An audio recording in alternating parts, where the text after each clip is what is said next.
Hello friends, कैसे हो सभी आप। इस बार मैं लेके आया हूँ आपके लिए हमारा एक्सपेरिमेंट थोड़ा सा रंगीन। ये है रेड कलर और ये है ग्रीन और ये है हमारा जाना पहचाना वीआईपी बॉम्ब। एक साइड रेड एक साइड ग्रीन और बीच में ये बॉक्स। इस बॉक्स में दोनों साइड हम कलर डाल देंगे और बीच में डाल देंगे बॉम्ब डालने के बाद इससे इस बॉक्स को ऊपर से हम कवर कर देंगे इससे और इसके बाद फ्यूज़ को जलाएंगे। इसके बाद देखेंगे कि ये कितना रंगीन हो पाता है।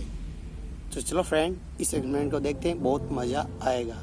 और आप ऐसा कुछ भी अपने घर पे कहीं भी ट्राई करने की कोशिश बिल्कुल भी ना करें। एंड कमेंट, ये चीज़ें आपकी ज़रूर करो यार ये भी।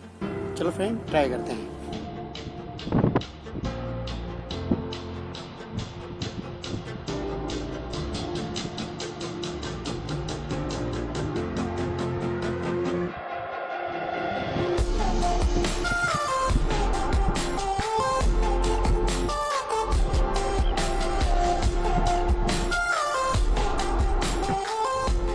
चलो फ्रेंड, ट्राई करते हैं।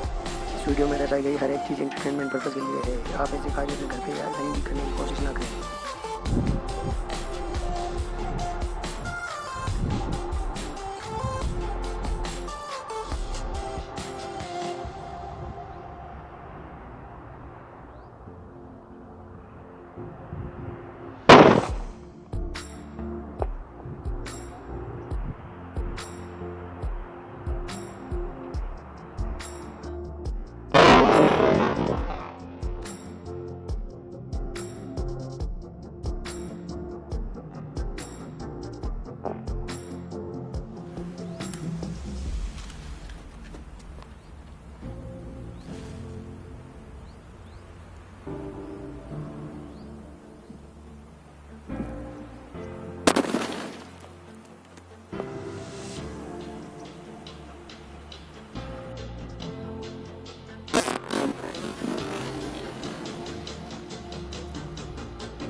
So friend, comment and subscribe and like और बताओ आपको कैसा लगा।